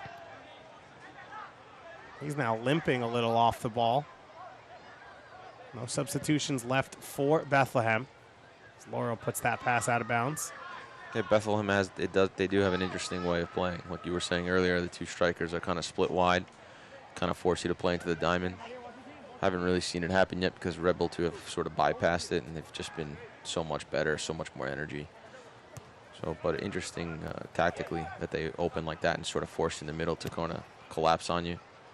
Ernst Tanner taking over this club and bringing in a top-down idea of how he wants the game to be played, one that Jay Sugarman hired him to bring in as now GM, replacing Ernie Stewart. Stewart, of course, a legend in the game, came to Philadelphia from the Netherlands where he was working at AZ Alkmaar. And now Stewart, the first ever general manager of the U.S. men's soccer program. Rito gets up the line, cuts it back, and Romero gets down low to take that one. Another one you'd like to see one of the strikers, whether it's the weak side or whether it's Jorgensen, someone getting across the near post there. Really positive run from Rito. Edgardo Rito out of Venezuela continues to be a bright spot for this New York Red Bull 2 team. Now he's got to defend as Galena gets in on his right foot, curls that one, and it's just over the crossbar. Right idea. Really good play. Sets both defenders up. Mishi Galena not getting a lot of touches so far in this game, as now Elton Garcia wants to talk to Preston Kilwine. But as you said, for Galena, not getting a lot of touches, but being a little dangerous there with that one. Yeah, positive play from him, and if that goes in, it's not far away. And if that goes in, it's game on again, which is crazy, because they haven't had much of this game at all. But that's the beauty of the game. And we know this Bethlehem Steel team is capable of it. Coach Wolenek now, it looks like, is going to have to make a change as Edgardo Rito coming off. He'll be replaced by Janos Luba. Rito there, a little bit of an injury, but he has been fantastic. Not just in this game, but all season, really. You can see, similar to what Kamar Lawrence brings on the left side for New York Red Bulls, he brings a little bit of that on the right side. I'm not sure I see them the same. I would disagree. I think that Kamar is a more defensive, faster, stronger player, and I see Rito as a very intelligent player, good with the ball, maybe better with the ball in the attack, but similar in terms of their speed and awareness. For sure, 2 guys that get the game and are I like both of them a lot. Luba, who's coming on, I was impressed with him last game. The way he came on and played, very simple, efficient. And Luba's another guy who has an attacking background, who can play defensively. Drafted as a number 10 out of Fordham, but being converted to fullback, and it looks like he'll go to left back, and Reese Buckmaster will swap over to his natural right back position. Rayan drops that one back for Harriel. Long shot blocked by Epps. Luba, similar to Rito, another player who likes to get forward, create from those wide positions.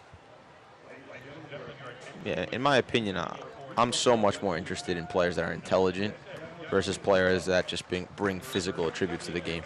You can be as fast or strong as you want, but if your soccer IQ is not there, you'll always find a way to struggle, even with really good athleticism or physical attributes. So for me, I'm always looking out for intelligent players who make the game look really easy and play efficiently. Big long switch from there. Scarlett to Epps. Epps there worked off the ball by Harriel. Stroud recovers it. Luba back into the feet of Stroud. Miscommunication there between Zayats and Lemma. Jared Stroud still playing with a lot of energy in this one. Looking to create that third goal for New York Red Bulls too. Turned over. Long ball there from Willis. And Lauro out to handle it, and he does so calmly to the chest of Kilwine. See, that's the sweeper keeper I was talking about. You got to always be aware of those long balls as a goalkeeper in this system. Buckmaster into the feet of Stroud. Now it's Epps. Looking to clip that one over the top. Willis forced to drop in deeper here, but now he's found two good passes. Ran in for Galena, who's offside. I'm not sure he's offsides by much there. It's a really good run, and I'll tell you, this is exactly what I'm talking about when I say that this game could be 2-1 very easily. I'd like to see Red Bull 2 sort of play and not see the game go end to end, because I think that would benefit them. He is offsides there, but just like that, for no reason, they can be back in the game. So you'd like to see a little more maturity and composure and sort of just let them come after you. And it looks like Willis has dropped in next to Chambers as a flat 4, and that has now helped Bethlehem force a couple turnovers in that area, and it's been his 2 passes for Galena that have created some openings over the last few minutes. It's hard to stay disciplined in a game like this where you've had so much of the ball. You're getting so many chances. Guys are starting to think about scoring goals, and they're having fun, and they want to play, and it's hard to keep your discipline and your structure at times when when the game sort of plays out that way. But you'll see now Bethlehem looks like they're getting themselves back into the game, and with a goal, this game could get away from Red Bull 2. And this is one of those big learning experiences for these young Red Bull 2 players. The whistle goes there against Borgelin, because there's talent in this Red Bull 2 team, but over the last 5 years, that's kind of been their issue at times, is the professionalism of you're leading 2-0, you have 62% possession. How do you get the third goal and just see it out? Like you were saying, how do you control possession and make the other team run a little to get the air out of the game rather than trying to go for 5-6 goals and continuing to try and shove it? There's nothing more frustrating when you're playing against a team that you can't get the ball back from, and you start to pull yourself out of shape and out of your tactical plan, and before you know it, you're down 2 or 3 or 4-0, and the other team's just hitting you back on the counterattack. So when you're winning. Elney flicks this one on for Jorgensen. Jorgensen trying to turn on it. Back for Stroud. Stroud with the flick to Jorgensen. Stroud starts to pull a couple tricks out of his bag. Really good bit of play.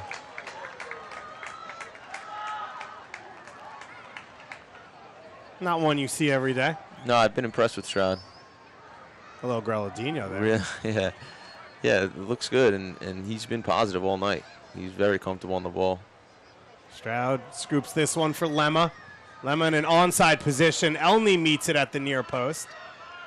And Galena can't find a teammate. And Cortez's clearance out for a goal kick. Fans of USL unveiled its Elite Youth Academy, USL Academy. This allows clubs at all levels across the USL to develop its local youth and compete at the highest level across the United States, including the USL Academy Cup. For more information, visit uslsoccer.com/academy. New York Red Bulls and the Philadelphia Union/Bethlehem Steel, two of the best academies in the country. As Jorgensen goes down, and a penalty kick coming here for New York Red Bulls too. Good first step there, good burst to 5 yards, and you could see Jorgensen's got a ton of talent and a ton of a ton of potential. Jorgensen. Really good play here. And it's for sure a penalty. Really poor defending, though, again. I mean, there, you've got to, in my opinion, you've got to keep him to the outside and let the goalkeeper make a save. You make his angle difficult. You can't let him cut across you. And if he does, it can't be that easy. But good explosiveness from Jorgensen. He creates the penalty there. Jamoy Topi called for the foul there. No card given. And now Matthias Jorgensen steps up to the spot. He's worked hard for a goal all night. It hasn't been there. Jorgensen looking for his 4th of the season. It'll be Tomas Romero to stare him down from the other side for New York Red Bulls. For Bethlehem Steel FC. Matthias Jorgensen steps up. Off of Romero's hands, put in. Jorgensen finally gets the goal he's worked so hard for. Good penalty.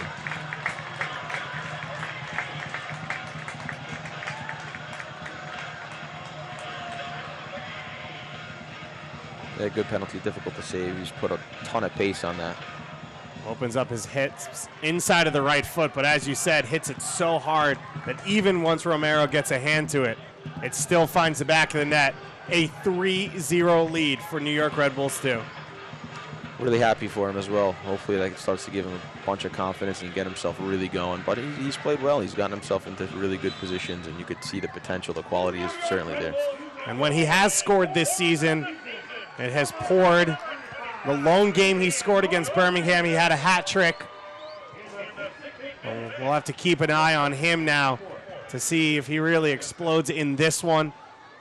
New York Red Bulls 2 start to get pushed back a little bit as a flag goes up against Jorgensen. And between Stroud and Jorgensen, one of them in an offside position to start that play.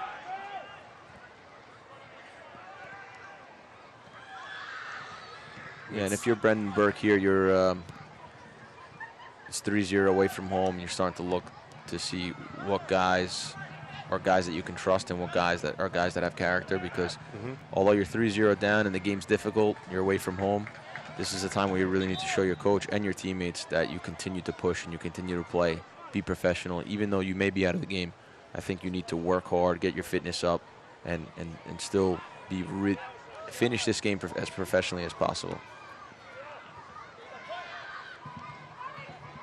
Danger time right now for Bethlehem Steel. To not let this one get out of control as Willis drives that one.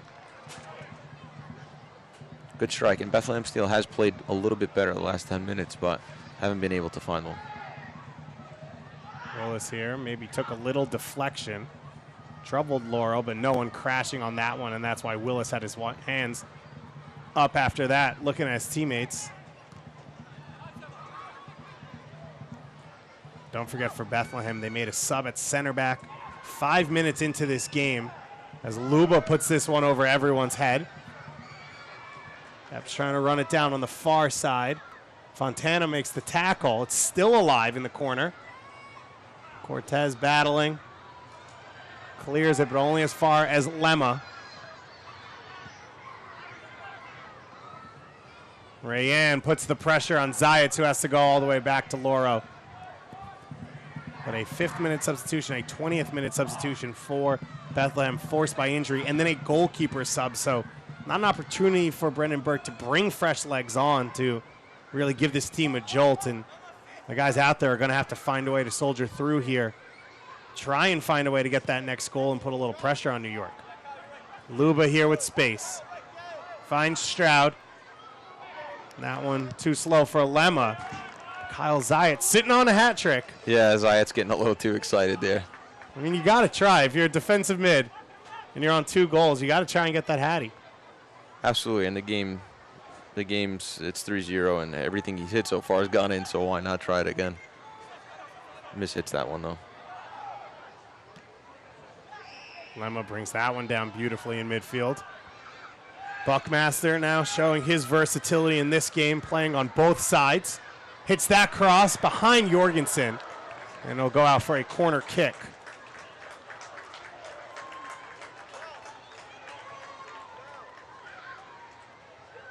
was saying at halftime, these are the games you'd love to play in as a Red Bull 2 player. It's just so much space and no one's really tackling you. This ball's just getting constantly whipped across the box, and they've been fantastic so far.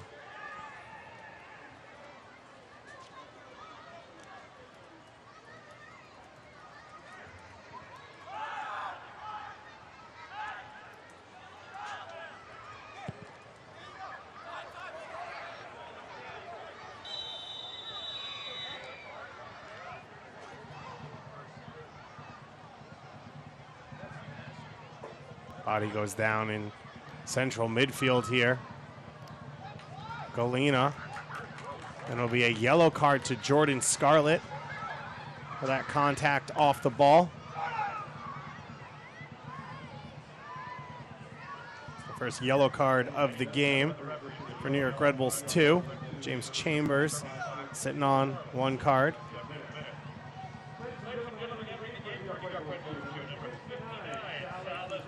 So Sal Esposito making his second USL appearance. Made his debut last week here at home against North Carolina FC in that 2-1 loss, and he comes on for Jared Stroud. What do you make of Stroud's performance today and over the course of the season so far? He's been really good. He's very well-rounded. He can tackle, he can play. He's had composure on the ball. He's created chances for others. I've seen him score. Really well-rounded player who can do a lot. And what would you call him? Sal Esposito. Esposito. Esposito? I would say his name is Esposito, but I have a few friends actually that have that last name, and we just call him Esposito as well. But I'm not sure exactly if it's Esposito or Esposito. But it's going to be exciting for him. He gets to come on in a really exciting game and show what he can do also as a really young kid. Jorgensen flying here. Beautifully done, though, in the end by Topi.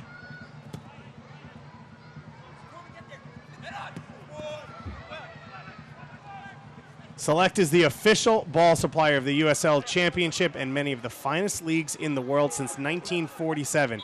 Select has been the leader in soccer ball quality innovation. For the latest Select products and special offers, please visit selectsportamerica.com. Foul goes there. Borgelin able to draw that one. Just 17 years old out of Florida.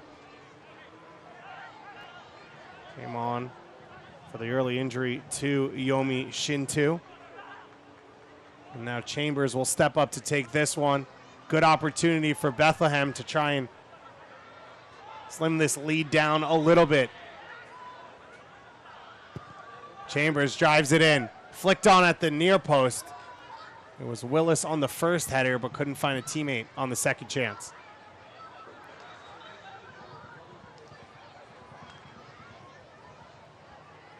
And you can see now another sub coming for New York.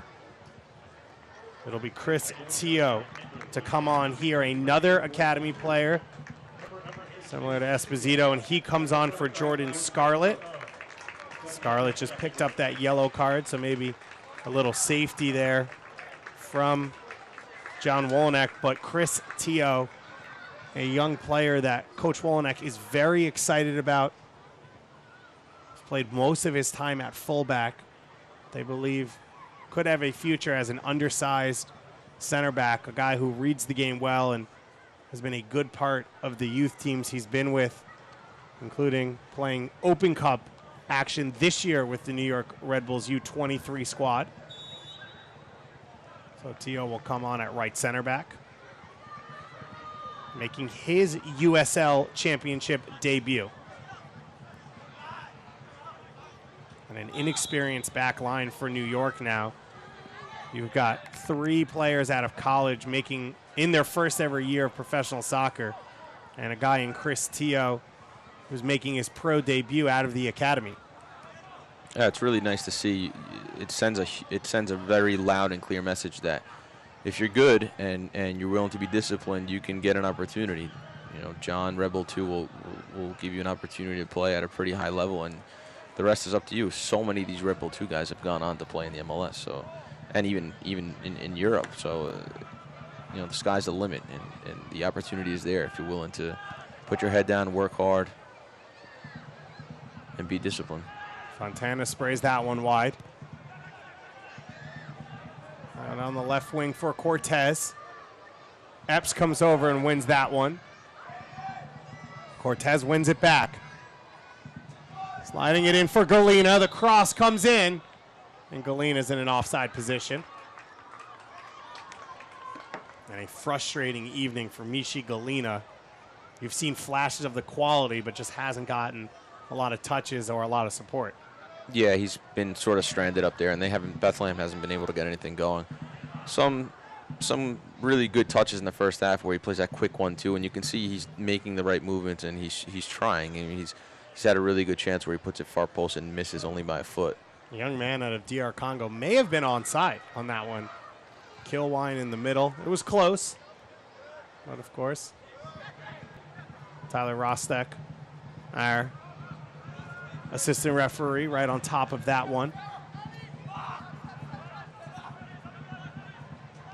And Mike, yeah, we talk about the USL Cup coming up for the USL Academy teams. You look at these two teams, MLS teams, these robust academies, just something that didn't exist when you were coming through. The opportunity to play in a professional setup from some players like Tyler Adams, 10 years old, all the way through until you make your pro debut.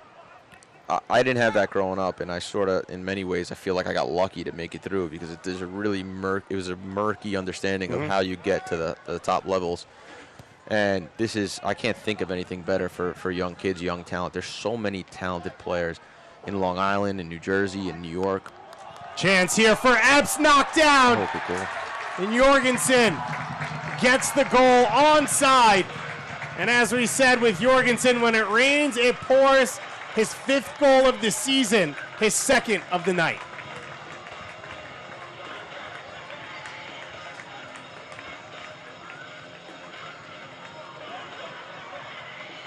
Marcus Epps, a beautiful chance here on the far post. Mike, a great save by Romero, and great then Jorgensen. Yeah, great ball across and really good to get contact on that. I'm not sure if it crosses the line before. We'll see here. It may have been an own goal there off of Cortez. I'll wait for official confirmation. Luba plays an awesome ball across there.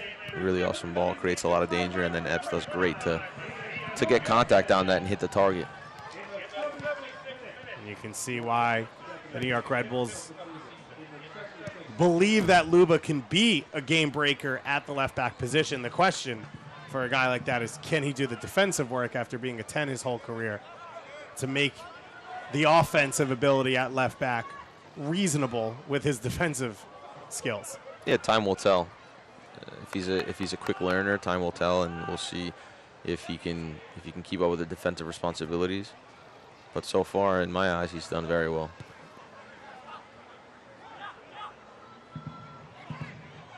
Galena coming back, sprays that one wide. 4-goal lead for New York Red Bulls. Two goals from Kyle Zayats in the 26th and 31st minute.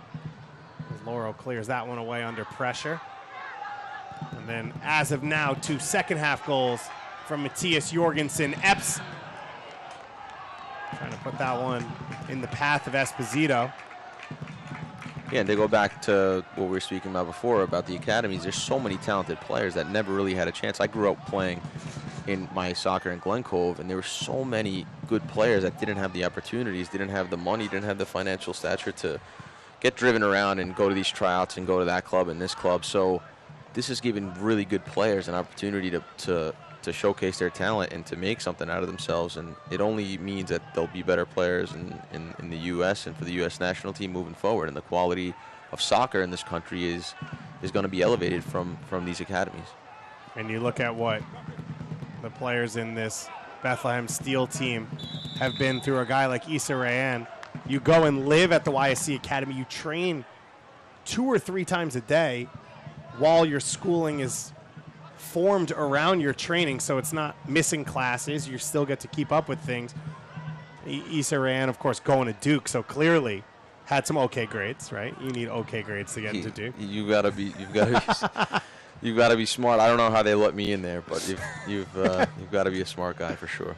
But you get to train with high-level players who care in great facilities 2 or 3 times a day, which, anyone would have killed for, as you were saying, when you were coming up and playing the game. It'll be Fontana to take this one. Headed away at the near post. Zayat's already down on the ground, it looked like, before that even came in. Yeah, absolutely. You can learn so much by training every day and being with the ball every day, fitness every day. It definitely puts you in front of a lot of other players. And training with pros a lot of times for these young kids getting pulled into nothing better. Groups. It's nothing better than training above your level at either a higher age group or a higher level, because you just learn so much so quickly. I've heard stories of Tata Martino saying, "Where's George Bello? Bring him in." And he was 15 years old at the time, and Tata Martino is a pretty good coach to think highly of you. I think he knows what he's doing. Of course, great talent across the USL. You can tune into ESPN News on Wednesday, June 5th at 9 p.m. for Wednesday Night Soccer, when OKC Energy travels to Albuquerque to face current Western Conference leaders New Mexico United. It's the week's best match on Wednesday Night Soccer, June 5th at 9 p.m. on ESPN News. Dave Agassi and Mike Grella joining you here on ESPN Plus. New York Red Bulls, too, coming off back-to-back losses. And it looks like they might turn the page here on that losing streak, leading 4-0, heading into the final 10 minutes against Bethlehem Steel FC. For Bethlehem, it's been a tough one. Only dressing 5 players for this one. 2 players suspended because of red card. 2 players with the USU 20 team. A number of other players injured, sick as well. And Patrick Bowie, their starting forward, and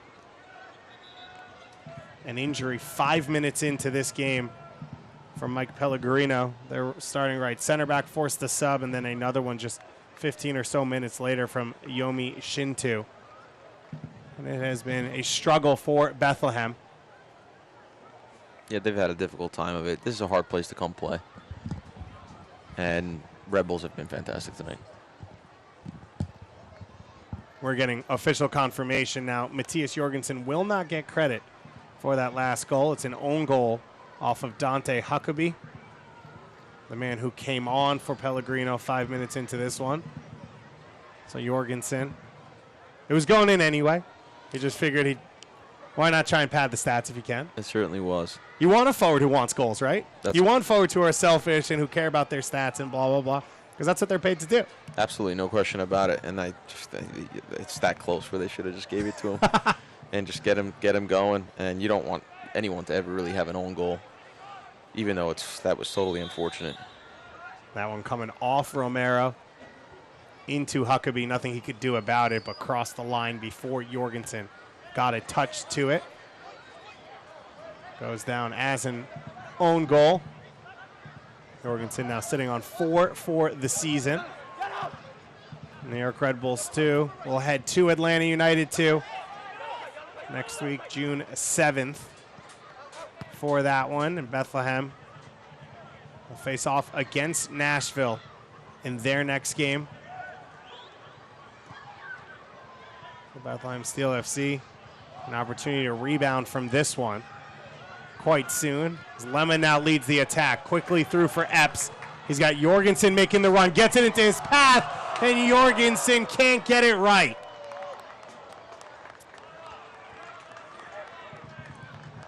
T.S. Jorgensen just had a goal taken off his stats from Opta and had a goal taken off his plate there.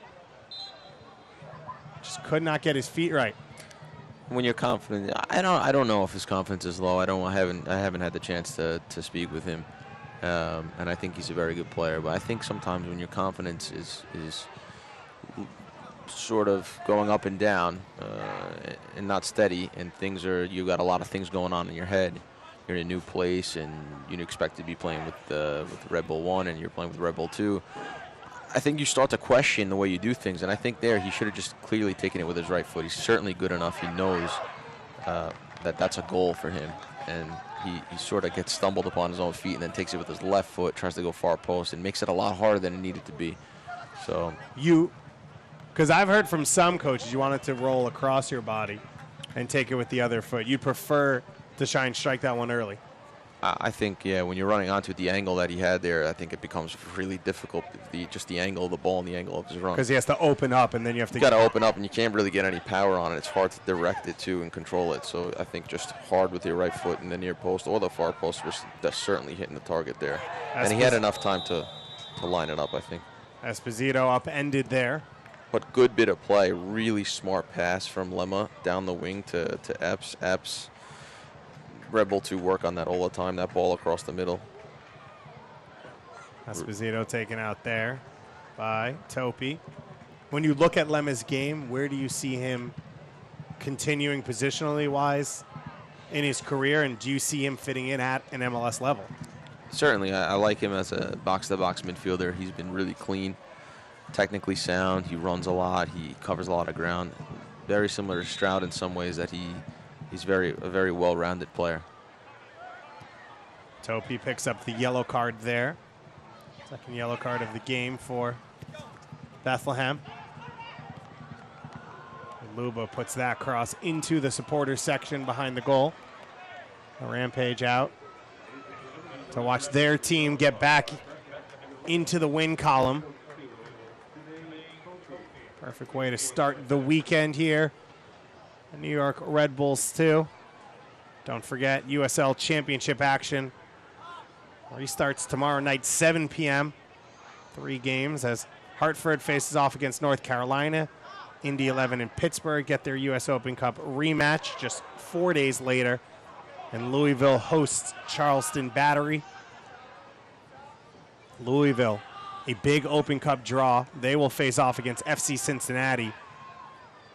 It looked like it'd be the first year they didn't play each other as Cincinnati moved to Major League Soccer, but now they get a huge one-game knockout Open Cup game. So Epps now trying to get to the end line. His cross put right into the hands of Romero. So I already said Charleston Battery will host Atlanta United in their Open Cup game. The Austin Bold, who face off against Tulsa Roughnecks tomorrow. They will play against Houston Dynamo in an all-Texas U.S. Open Cup affair. And Cortez and Epps getting involved with each other. Yeah, Epps just needs to be a little smarter, I think, here, because the game is gone. Cortez is obviously upset. I mean, I'm not exactly sure what happens, but you're up 4-0. You've had a great night. I think you just need to walk away and let it go. A lot for Coach Brendan Burke to consider. Not a lot he can do, though, in these games when he's forced into all of his substitutions basically through injury. Only has 5 players on the bench. Omar Misic and Axel Picasso, 2 subs who didn't come on, 2 good young attacking players that the Bethlehem and Philadelphia coaching staffs are very excited about. Misic's brother currently in the Union Academy as well as a fullback.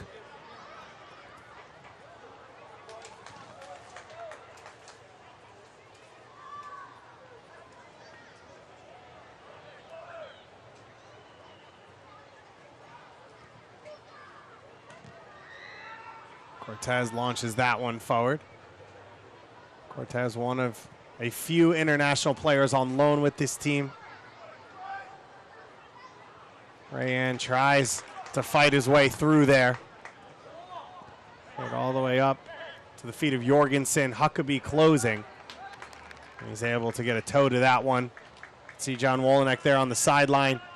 Be happy with this performance, Mike, or is there big pockets of this game that he'll be upset with, in that maybe they didn't put it away when they should have, or weren't professional enough in moments, or will he be happy overall? No, I think he'd be crazy to to say that, to even find a negative in the game. The mentality was fantastic tonight, and yeah, they need to be a little cleaner in front of goal because they've had so many chances and so many good chances, but you don't want to stress that too much. You don't want to get guys more nervous the next time they're in front of goal. I think it was only positives from tonight, and they've been fantastic. On the flip side, I think Bethlehem considering the way the game has gone, and it's been very flat for them, and they are missing a lot of pieces, and they have been going through a lot. There's a lot of moving parts, and they're a bit unorganized. But they've shown that they're continuing to play and continuing to play hard here in the last few minutes.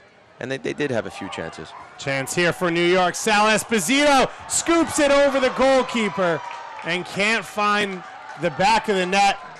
It goes just wide.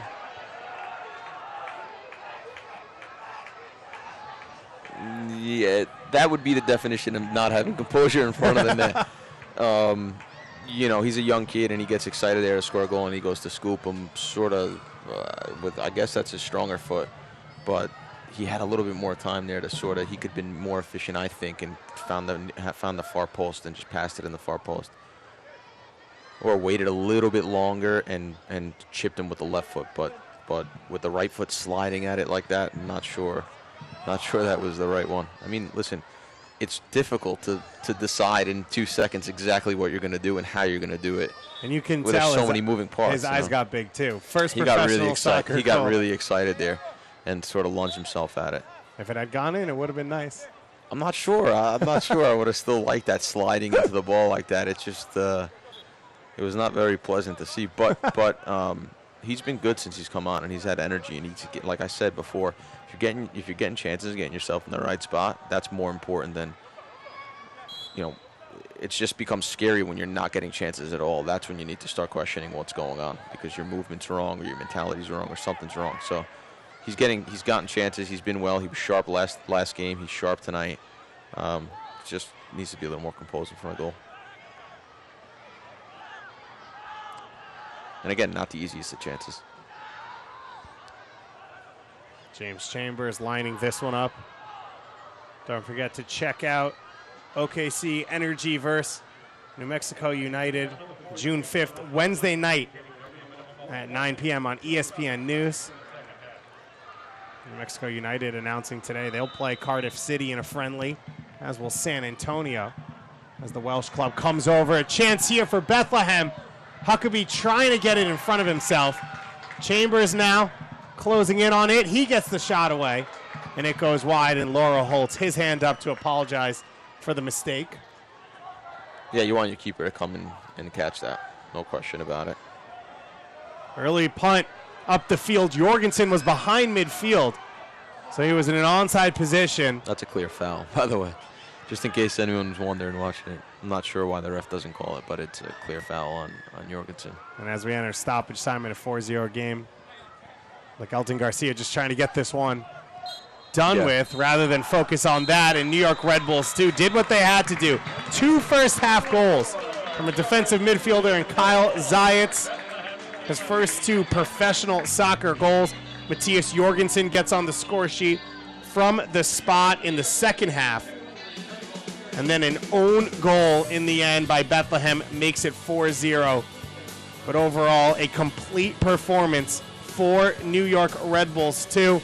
They finally get back to winning ways. Coming off the back-to-back losses, they move to second in the Eastern Conference, just sitting right behind the Tampa Bay Rowdies with 1 game in hand there. That man, Kyle Zayats, will enjoy this night. It'll be one he'll remember for the rest of his life. 2 goals in a span of 5 minutes. When we come back, we'll take a look at the stats from this game as we give you our final thoughts here from ESPN+.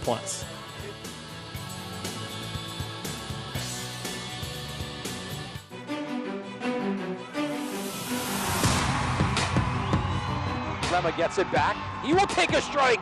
Played in. Laurel gets a hand to it. Denied by Laurel from point blank. He's standing on his head right now. Marcus Epps finds some space. Barlow putting it in, back of the net. No slowing down, number 74. New York puts the exclamation point on this one tonight.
For these fans, the perfect way to start the weekend. A Friday night victory, 4-0 win over Bethlehem Steel FC. David Goss and Mike Grella with you on ESPN Plus for this one.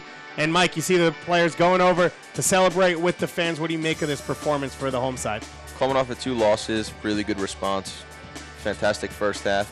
But even as the game got away from Bethlehem Steel, Rebel 2 continued to push, continued to play, continued to be professional about it.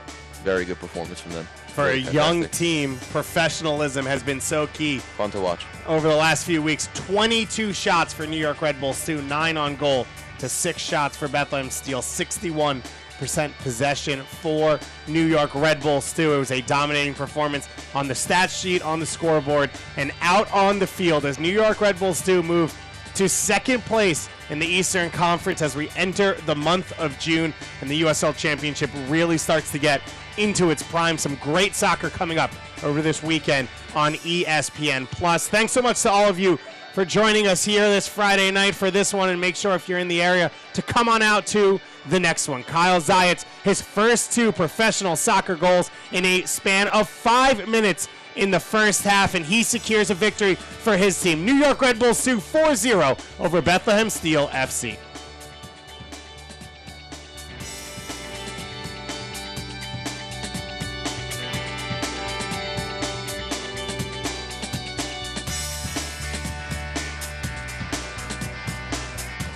This copyrighted telecast of the United Soccer League Championship cannot be retransmitted, rebroadcast, or reproduced without the expressed written consent of the United Soccer League Championship.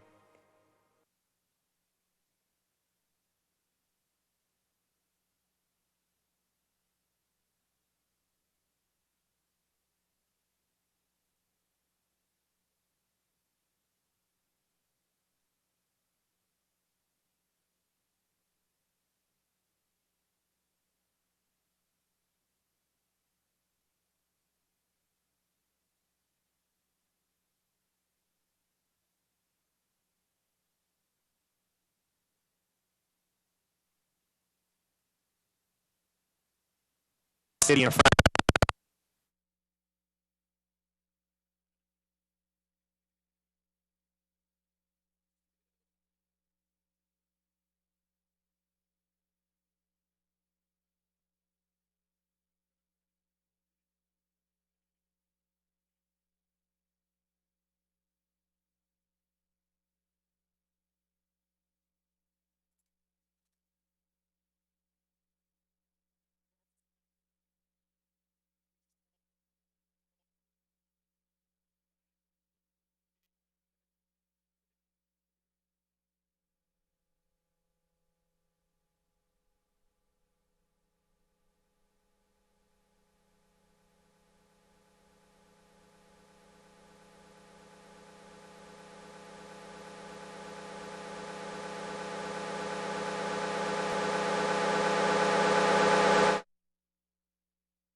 Million sports fans who have already discovered ESPN Plus and watch the championship every weekend.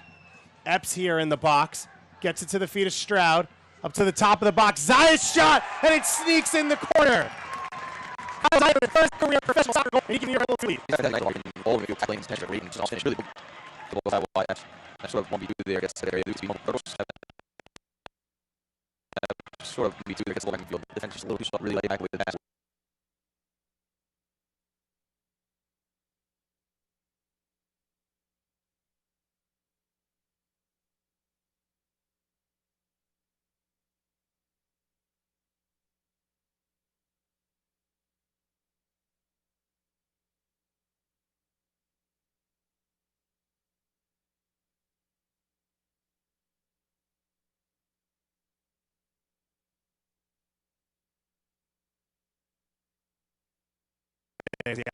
The Ottawa Fury host the Charlotte Independence.